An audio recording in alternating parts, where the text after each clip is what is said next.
John Crestani is one of those controversial online gurus. He is super smart and he certainly knows the secrets of online business success. In this episode, I'm challenging him and his views. We are going deep on some of the really important questions of life and business. We're talking about the future of America, NFTs, cryptocurrencies, online marketing, and last but not least, he's revealing his personal secret of where he's getting his business advice from. Enjoy and remember to hit that notification bell, like and subscribe. See you inside.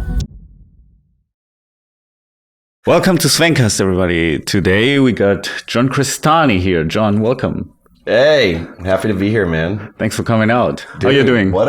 I'm doing awesome. You know, I went for a dip in the ocean this morning, got a good run in, and look at where we are, overlooking Dubai. This is a great spot. I mean, you also live in a great spot. You live in LA. At least it used to be a great spot. How how do you feel about LA versus Dubai right now? LA versus Dubai. You got a lot of interesting people in both cities. I definitely say that. You've got a lot of dynamic people. A lot of people are leaving LA right now. I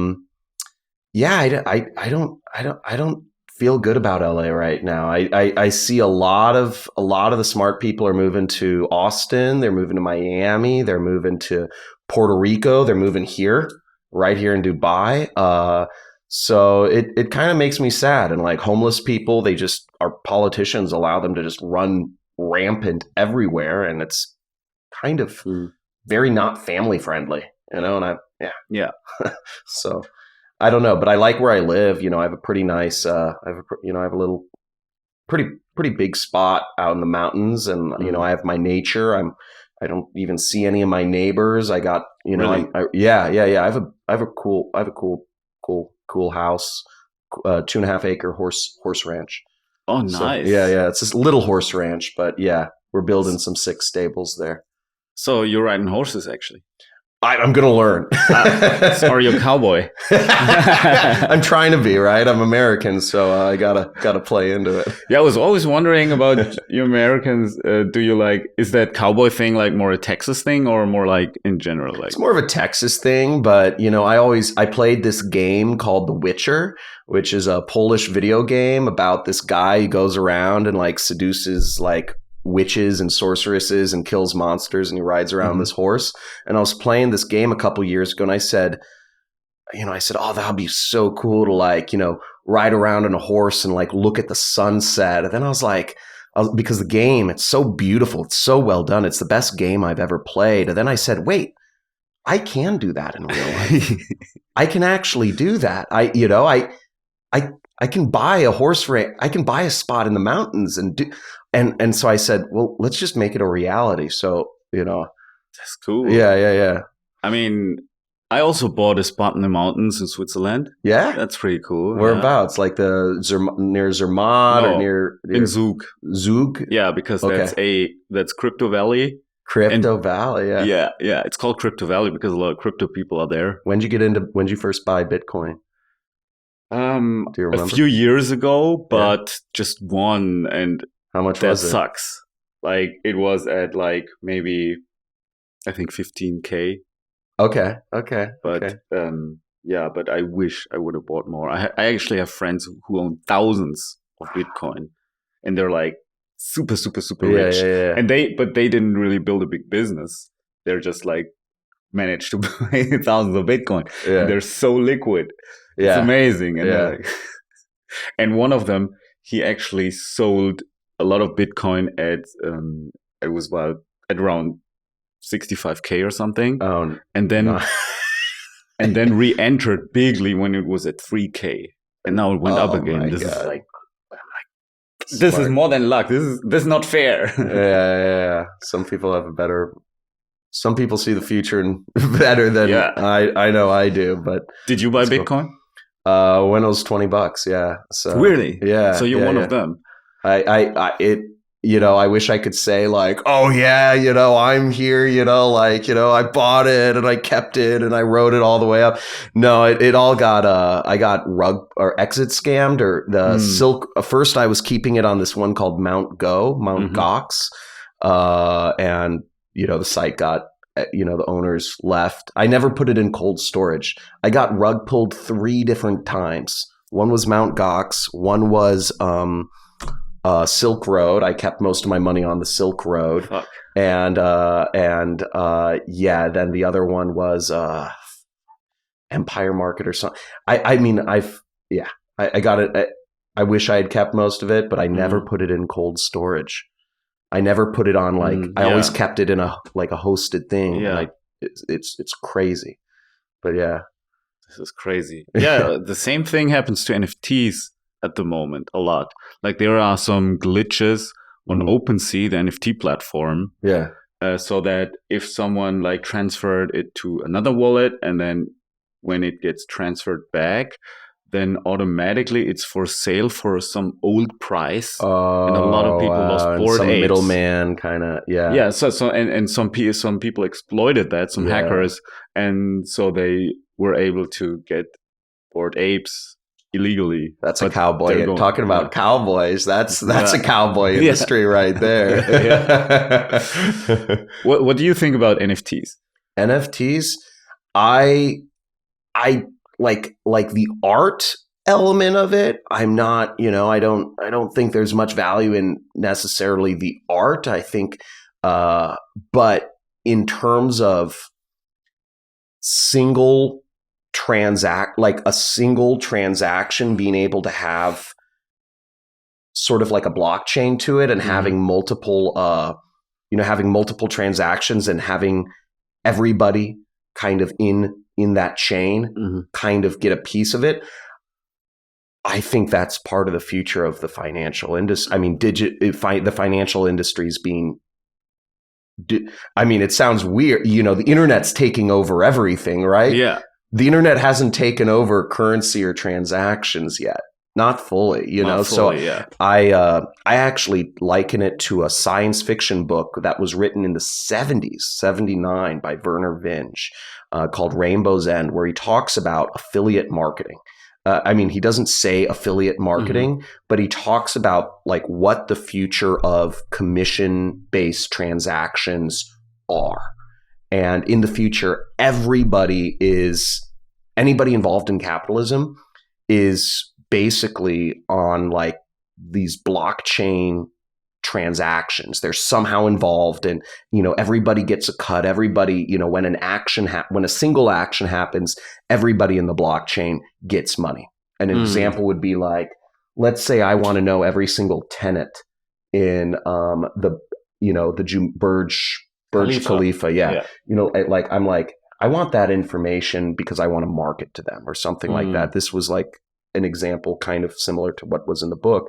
And the person was I'm willing to give $100,000. Then it went all the way down through 10 layers of people to the janitor, and the janitor was able to get the documents and he only got a couple $100, but everybody else in the chain also, there was a whole, and everybody got paid out once that one action was done. So I was it's a different form of affiliate marketing. It's not about many transactions of the same item. Yeah. It was about one transaction, but many people. So I was that's kind of a cool spin. And that's how I look at NFTs underlying technology. And that's why I think it's pretty interesting, not for the art. Yeah. For me, I see it differently. I have to contradict. I love the art. Yeah. It's crazy because, when I became a bit wealthier, I started buying a painting and stuff like that, or art pieces or watches and stuff like that. That's but cool. Then I turned more towards minimalism, and I felt everything that is a thing annoys me somehow. Yeah, it just annoys me. It's just I want to feel free, and it's can you imagine if you look at your closet and there's just 3 suits and just maybe 4 shirts and maybe just 6 t-shirts, and how easily you can manage it and how good you feel versus having a totally clogged, stuffed I feel closet. Stuff is after I got married and just stuff stuff started accumulating, just random stuff, different types of fly swatters that we never use. Yeah. You know, just like there's different stuff for everything that's being sold. And I'm like, it honestly, it felt like a burden. It caused me anxiety if there's like too much stuff. I like to keep things simple. I have like 12 different colors of the same brand, the same size of jeans. I have almost all of my shirt. I'm wearing a special shirt for you today. I'm wearing like a hip shirt. Nice. But I only get, I only have white shirts, white V-necks, black V-necks, and I have a couple cool John Bravado shirts. But like that's like I try to keep things simple because again, I totally feel you, man. Like I don't like too much stuff. Yeah. I got this shirt in black, I think 5 times, and then in other colors. Yeah. And that's it. These are all my T-shirts. I threw away everything that is printed and brands, and I don't want any more of that. What's your house like? It's a Bauhaus style. It's kind of cubic. Yeah. And has big windows. Yeah. And yeah, and simple, it's very, minimalist. very simple. Yeah. Simple, minimalist, but industrial style inside, so that the resale value is obviously given because it's timeless. Like there is like if you cool. arrange furniture interiors, if you make them, there's like 2 options, either timeless or non-timeless. And I always go with timeless because I keep like in back of the head, hey, I might sell it. Yeah. Just maybe maybe not, but keeping the value is great. And if I listen to a lot of real estate, podcasts and everything and gurus, and they always say, hey, take care of 2 things, especially like looks wise, kitchen and bathrooms, because this is where all the glamour happens. Like a nice house, but mediocre kitchen or mediocre bathroom devalues it like by 40% or something. So you can increase the value like just cosmetically immensely with that. And so that really I saw a makes picture sense. of you on like one of your like Sven card or something. Yeah. It's like I think it's a picture of you like sitting in a lounge chair, and it had like 20-foot seal. It like looked really cool. I was like, that makes sense. So it looks cool. Yeah. Yeah, I like, the thing is, I think these boxy Bauhaus houses with these big windows, they look really ugly from the outside because it's just like a box with glass on it. It's nothing fancy like the old villas in the Jugendstil. I don't know whatever the English word is, like in some ancient villas. They look very artsy. But nowadays, but it's great from the inside. If you're inside, then you're like, it's like in a cinema for landscape. I love it. It's amazing. You should. I would like to invite you to Switzerland. You should come over. Dude, I'm in. That's cool. Yeah, and so about the NFTs, I was like, okay, we buy status symbols. Obviously, we like expensive watches, expensive shoes, maybe cars, etc. But this is all stuff that annoys you. This is all stuff that drains your energy, and so. That's why I fell in love with NFTs and the art of them, because there's not just art NFTs. There's 3 types. Basically, one type is art and animated art, like chromie squiggles. I think they will become very valuable in the future. Like these are original gangster super NFTs. I think they're going to be really big. And then there is profile pics, PFPs. Like Bored Apes. Yeah, I was about to say Bored Apes. Yeah, and they're like status symbols. Like if you have like a Bored Ape as some kind of profile pic, and this is where you show yourself. Like we used to want to show status. I mean, maybe not me and you so much, but I mean people in general, when they want to show status, they want to show it within their community or towards their community and their neighbors, maybe their friends, their homies, but in the digital world, you're exposing yourself to the whole world. So if you have a status symbol for that, then it's even cooler than any watch, because how don't you think it sucks? Those people who hold their watch into the camera all the time. I think that sucks. It's a bit needy. It's like craving for approval. But having a profile pic or a Bored Ape, something that shows that you're tech savvy, which is cool nowadays. You're avant-garde. You're one of the hip people. You're you know about technology, you know about what's in, so you also express a certain taste, and it's not let's say, it's not like someone who just craves attention. It's a lot cooler. I agree, but isn't that not a timeless thing though? Like, isn't that just something of the moment? Like, not necessarily. We will see. I mean, the thing is, I can just describe what it like if you like. I have some basic fundamental assumptions regarding this whole thing, and the assumption is that, like, assumption A is the internet will be around, and profile and representations of yourself on the internet will be around, like on Instagram, on Twitter, Facebook, etc., like on whatever platform will come up in the future. So there is like this use case for virtual representations of yourself, maybe in the metaverse, even like more 3 and 4D. And if the metaverse won't be a thing, then it'll still be like on platforms like Instagram, etc. And this is how people like communicate each other a lot, maybe even more than in person, like nowadays, because everyone is on the phone all the time, you know. How do deep fakes factor into all this? Because that shit scares the fuck. Like that. It's scary. I'll try not to swear, swear too much, but that scares the heck out of me. I'm seeing these deep fakes starting to come out, and I'm like, is this gonna destroy the internet? Like, anybody's identity can be sabotaged if the metaverse, like, I don't know, like, it's crazy.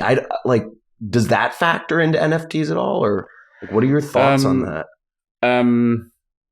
Sorry, I'm interviewing you. No, that's cool. No, it's a two-sided conversation. That's like the USP of this podcast, even though it's not so unique. This is an interesting question. I think deepfakes won't make NFTs irrelevant. But because something can be stolen, it won't be abolished by humanity. You know, everything basically can be stolen, and everything, like cars can be stolen, jewelry can be stolen. They're still around. They've been stolen like all the time. Identities can be stolen as well. And this is, a lot of people try. Probably right now, as we're talking, 3 people are creating John Crestani profiles on Instagram, which are fake, with your fake pictures and whatnot. I think that happens all the time. I mean, it's crazy. I know there's this other guy who came from the affiliate industry, Robert Grin, who's creating the Metadome. I don't know if you've seen. He's big into NFTs too. I'm like, what happens if you scan yourself in? Because they do this like crazy 3D scan. Somebody else gets that scan and starts like going around, and I don't know, the meta. I mean, we're years away from all this, but I mean, this is the stuff that I think about. Maybe I have too much time on my hands. On your ranch, the fresh air. I believe, and why I'm excited to be in the room with you here talking today is because I believe the fabric of the entire world. I believe we are in a 5-10 year period, right? Where, I mean, we're like in the beginning of this period where the fabric, where the system of the world is changing. And it is like, like when currency first came about from England. I read a lot about this period of the Baroque period and Isaac Newton and creating the mint in London. It was in like around 1700 when currency, people didn't have coins. I read this 3,000 page book. I'm like, wow, we are in the fabric of the world changing right now. There is more opportunity right now than there's ever going to be in our entire lives. It's and it excites me to no end. And I'm, and you're definitely like right at the leading edge of the wave, figuring stuff out. That's why it's like sick, like just being your friend, man. So thanks, man. Yeah. That's cool.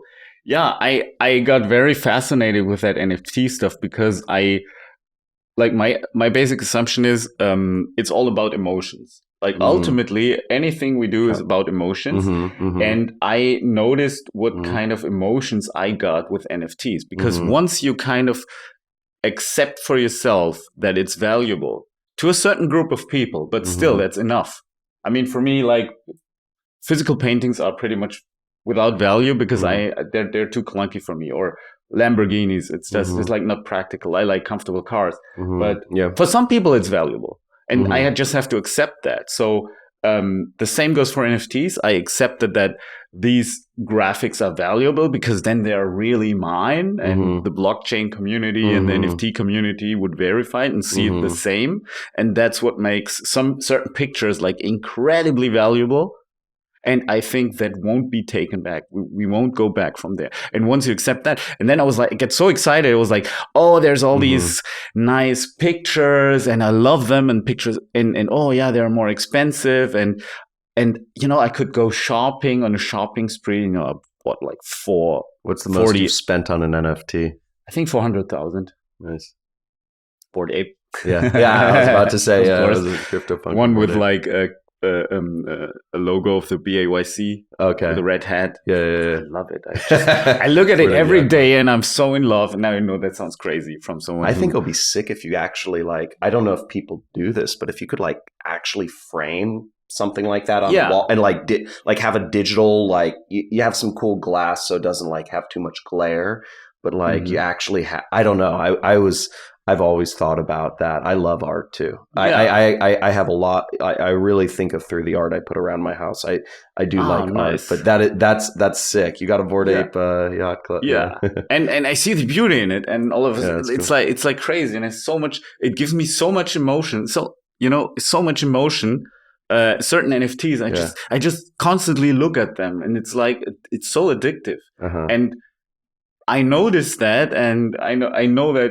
It's the same thing for other people. Once you accept the value of them and you don't stop thinking about them, oh, it's just a JPEG. You know, there's a lot of people saying, oh, it's just a JPEG. Why has it value? Well, but anything is just a thing. It doesn't matter if it's a JPEG. It's just like a flash in your brain. Yeah. You know, a JPEG is another flash in your brain. It's always a Rolls Royce, a physical Rolls Royce. Just a flash in your brain. Just some electricity going on between two neurons. And then you're like,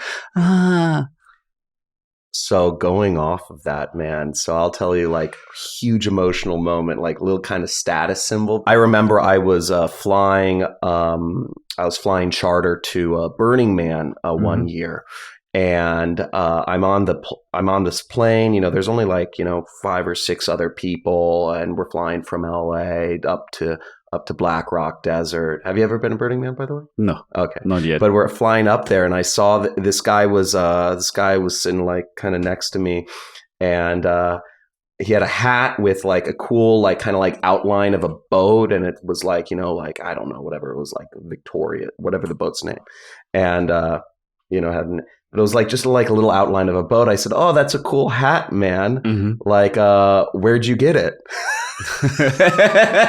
You know where this is going already, right? You know. So I'll tell them. So he said, "Oh no, that's my boat.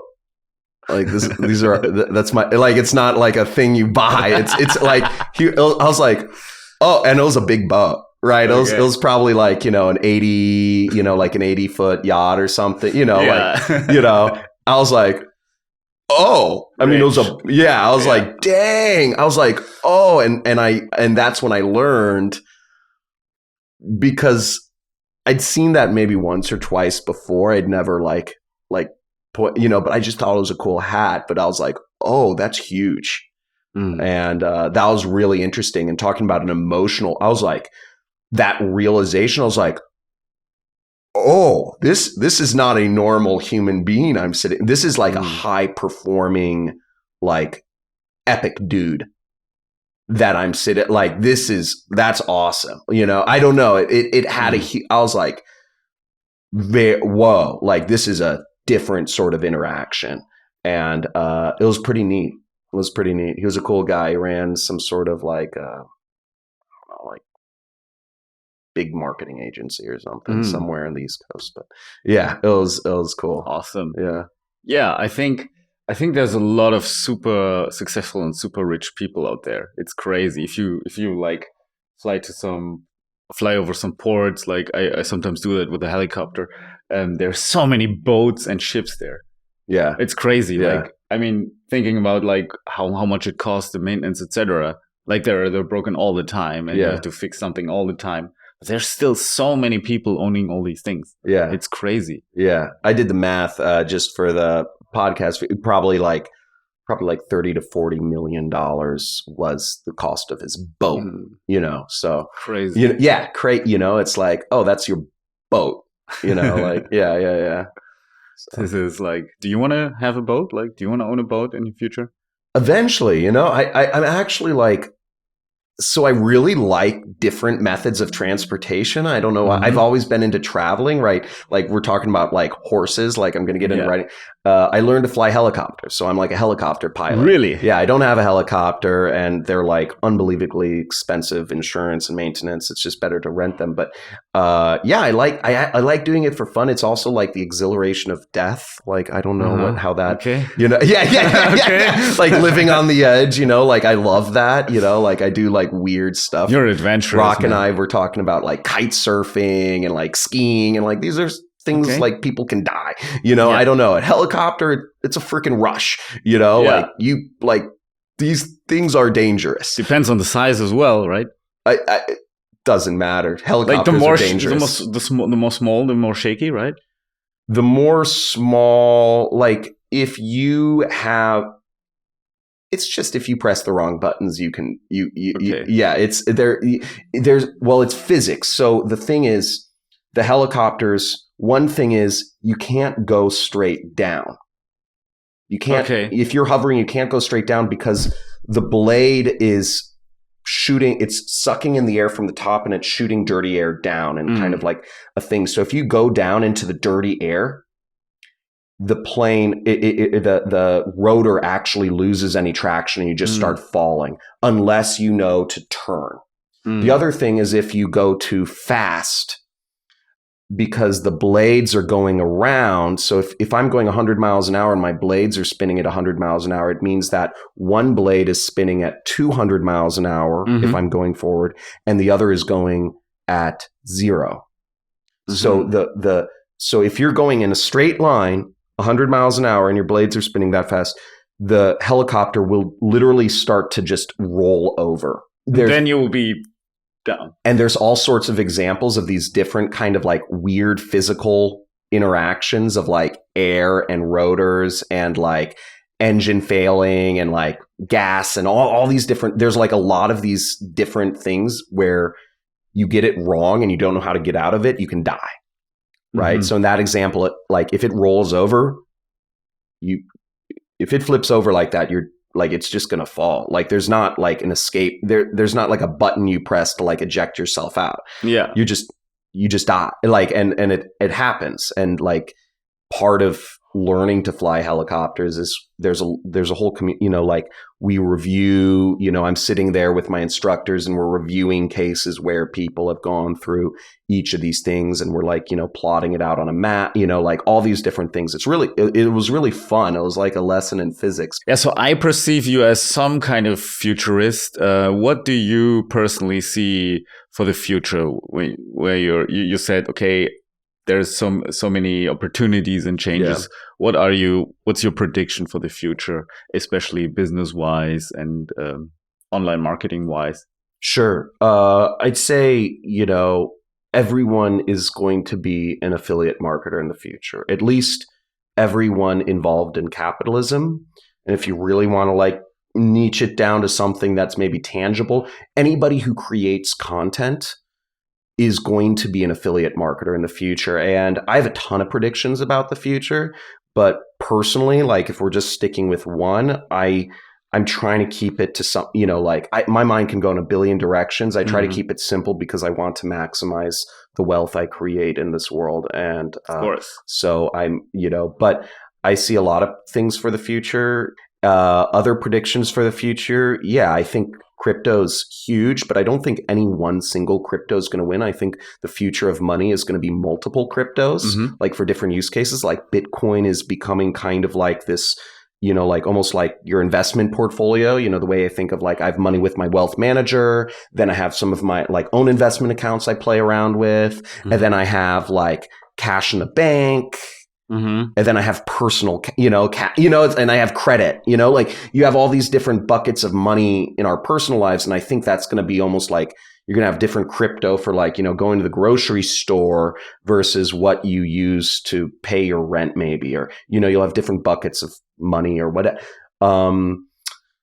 Other weird predictions for the future. I mean, yeah, those are some big ones though.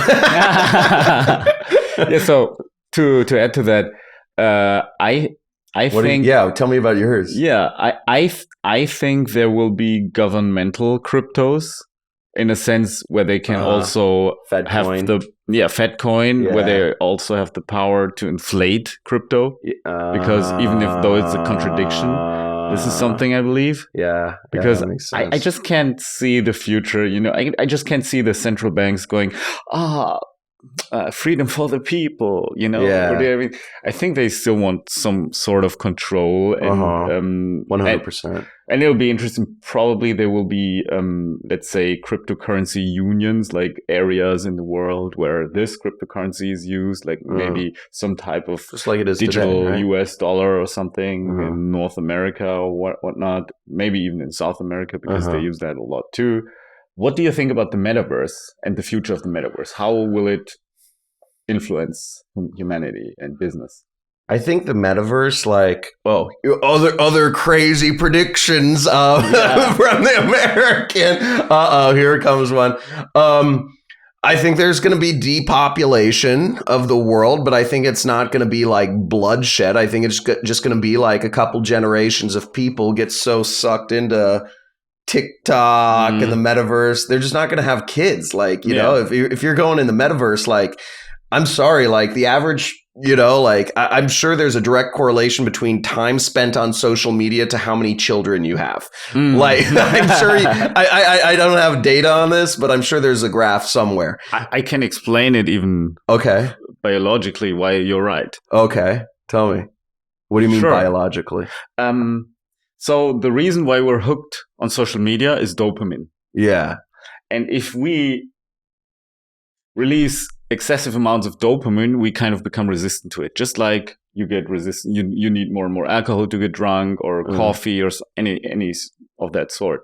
And social media is basically designed to release dopamine. Happy, sad, funny, vindicated. Yeah. But when you release too much dopamine, you become dopamine resistant, then you will lose motivation for other things, because you need, like, biologically, dopamine, the dopamine system is built into us so that we are motivated to hunt, to build a house, to mate, all these things that are typically required, and animals do, for example. Yeah. Because they need a reason to get out of bed in the morning. They, to give their best every day. If you manipulate the dopamine system, that doesn't happen anymore. They did tests. They did tests with lab rats, and a lab rat that was given some lab kind rat of watching dopamine. TikTok, not TikTok, but a button, pressing a button so that they get a dopamine stimulus, a dopamine release. They would just do that. They would stop eating. They would stop mating. No way. They might sleep. Stop eating. Stop mating. Yes. Oh well. There's because they would get more dopamine from the pushing the button, dude. And it's the thing. And so if imagine, like, if all these people get their dopamine release from billions of people, and it's getting better and better, because like TikTok's next level, dude. Their AI is off the freaking charts. From China. It's off the freaking charts. They got people. They got your talking about emotion, dude. They got it down, dude. They got it really down. Like Facebook was just like interest. It's like, yes, I'm seeing like, the news I want to see, and I'm seeing stuff about, I like bird watching. Oh, great. I'm seeing things about birds. Oh, I like posts from this uncle, but not this one. Oh, great. I'm seeing, but TikTok's got it down to that I think this is the way I just think of it, that emotional level. They're like happy, sad, funny, like curious, like, cute. They've got it down, man. They create they create dopamine mixes with certain variations and certain spices, like the sad spice. And the happy spice. They know it, man. I'm telling you, they whatever their AI is, man, it's got us figured out. Yeah, freaking good. I mean, in America, it took over. It's taken over out. People spend hours just.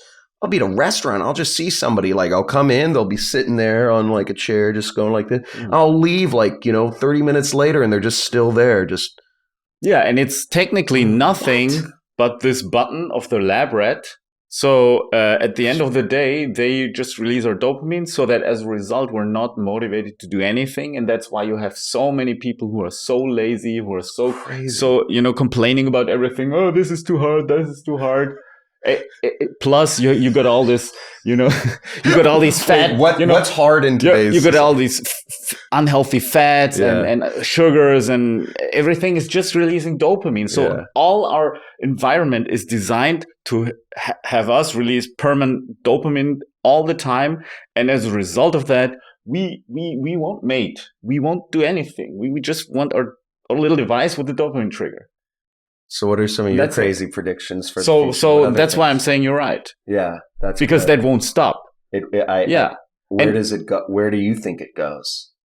Because I said it'll be depopulation, definitely. Okay. Yeah. What else? What other your predictions? Some people are going to make a lot of money. Okay, this is a very easy one. Yeah. Like, no one will drive a car. We will all be driven by some electrical vehicle. Minority Report. Yeah. Totally. Totally. Like, no one will I think it'll be, no one will have a car. Like, it'll be just like rented things. Like shared. That you'll just have an app, and then you can order a car, and then maybe the government. Would you do that? That's a big loss of control. If I was a politician? As a minimalist? No. Like as a minimalist. As a minimalist, like Sven, like don't like to own a lot of stuff. Would you want to put your 100% reliance on a car that? No, okay, never. I mean, I would say I thought a lot about minimalism. I think it's, for me personally, too extreme. I'm more an essentialist. So there might be things that I just like, and I like a lot of them. And one of the things that I like is like having a car always in my as my property, and as being there just for me, and which is mine. Are you electric or gas? Gas. Nice. Yeah. Because these electric cars, I mean, if you live in the mountains, then they're just not practical. Because in the winter, like when it gets really cold, they're empty all the time. So it doesn't make sense. I tried electric. I gave it a chance. But the experience was, when I was like spending some time in another apartment where I didn't have a charger, it was like difficult as fuck to get it charged. And it was like I remember one winter evening, so it was 7 p.m. I needed to charge the car. So I went to place A, and place A was some supercharger on the Google Maps. On Google Maps, wasn't existent anymore, so I had to. And I was like, then I started sweating. I was like, okay, I'm on reserve. You're like, that's really a problem. So I had to again drive about, like in Switzerland, you can just drive very slowly, and the roads are very narrow. So I had to spend like 40 minutes to drive to the next one, hoping this will exist. Wow. And then I had to wait. When I reached there, I had to wait because everyone else is getting electric cars because they're subsidized everywhere. And then I had to wait half an hour, and then I had to charge it for 1.5 hours. And after that, I came back. I had like the battery was like maybe at 85%, and when I came back, it was down to 55%. Dude, so, and I crazy. spent. And I'm like, I'm running a worldwide business, and this is like hours, like I wasted a lot of hours, like from 7 p.m. till 11:30. Yeah. So that was like for me, okay, this technology is not there yet. Yeah. It's like it cannot be less practical than a gasoline car. Uh-huh. It has to be Interesting. practical enough. And the reason, in my opinion, why electrical cars are so popular, because they're subsidized like crazy. They're subsidized. Like I got a friend, Norbert, you know him, from Austria, and I'm like, hey Norbert, why do you like electric cars? Because he loves them. He's like, it's like tax exemption here, money there, like, you know, it's like he doesn't really have to pay for it. So you could bring in crypto in order for people to let go cash money. And dollar bills and everything, because they feel safe because they got crypto, and then crypto becomes, let's say, a government-controlled thing, and there's no cash anymore, and no one complained. Yeah, this is also something I see. So I don't take it at face value that crypto is all this freedom thing. I mean, get me right. I love crypto, and I love the possibilities, and I think it's helping a lot of people. For example, right now in Ukraine, and those people who lost their or who had to leave their money, and the bank accounts don't work, they can still work with crypto. Or Venezuela, or in countries like that where the economy is going belly up. That's all cool. But still, like, if it's used for getting rid of cash money, then I see a possible reason why these camps are just one camp again. Yeah, I think it's trying to break away, right? I think there's this movement that people are trying to get crypto to be its own thing, and then the governments keep coming in, and Monero's still private. That's the currency of choice that people actually transact on the dark web. So that the people are still they got rid of Bitcoin years ago. Like people, actual like guys. I trade data. Like one of my weird hobbies is I collect consumer data, like from like data breaches and other sorts of things. And don't say that in Europe or Germany. Oh, but it's not illegal to collect data. It's illegal to use it for like if I were to like send emails to like, you know, in Europe it's illegal. Oh, it's to collect in Europe. to collect. Yeah. Oh, yeah. The GT. Sorry. No, that's cool. I mean, if you can do that outside of Europe. Yeah. But, you know, there's whole communities of people who collect it, you know, like, you know, and like even in corporate, like people doing complex analysis on stuff. It's very, if you look at igotpwned.com, it's a Microsoft employee that takes all of these breach databases. He collects data too. And he shows you what data breaches you were involved in. Your email, you just enter your email address, and it's like, you're like, what the heck? And how did he know I used like, you know, World of Warcraft? It's like, oh, well, you know, that database got breached, and he put it. It's fascinating, but it's also a reason why I'm really positive and optimistic about the future of internet and capitalism. I am, because people say, oh, Facebook and Google have all the data. It's like, well, you know, I have 3 billion email addresses and like hundreds of millions of phone numbers, like sitting on a hard drive, you know, this size in my, you know, not that I necessarily know how to analyze the data and run all these, you know, complex things on it, but I have it, you know, like it's, you know, I have some power sitting around too, you know, like, you know, it does help, you know, it could arguably help one person target advertising better, you know. I may do, but you know, but it's really, so I think the power is distributed, but it is this weird, like, you know, all of what we're talking about, like crypto, you know, it's like there's control trying to come in, and then there's decentralization, power getting back to the people. It's like this constant push pull that's been happening, I feel, in technology. This is like where it could go really well for the people, because like they want that decentralization, and they want that freedom, and they want, and maybe they will just find a way to keep it that way. That would be my wish, because I believe in decentralization. I believe in freedom. I like to be able to choose, okay, if I don't like this government, I go to a different country. I like that opportunity. I would. This is why I love the world as it is right now. And I live in a cool world. So that's really awesome.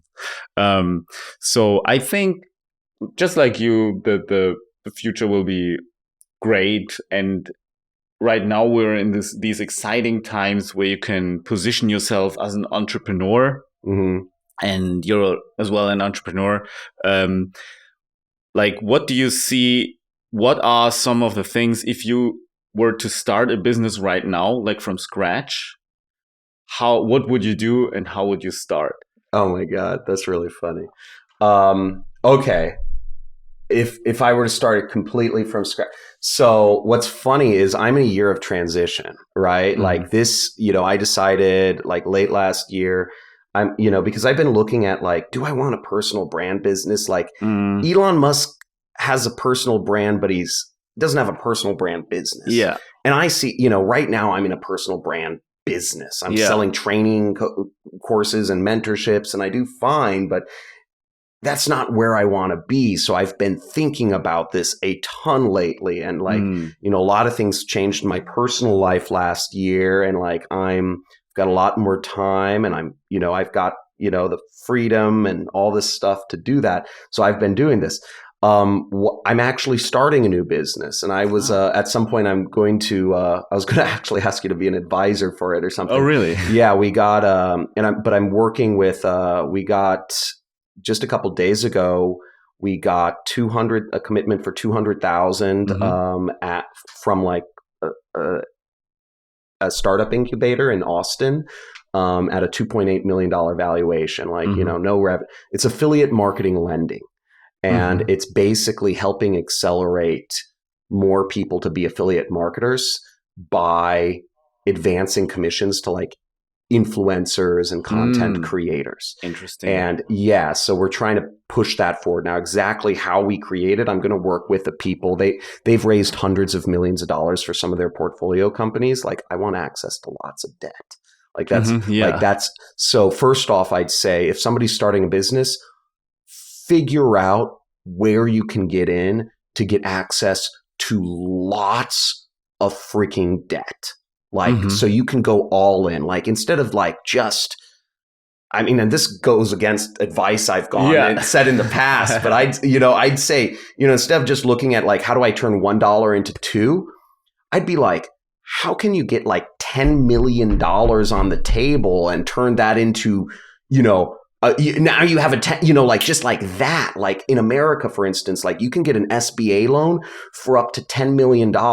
If you put a lien on your house, you can get $350,000 just by having an LLC. They're just really handing out these checks. It's freaking insane.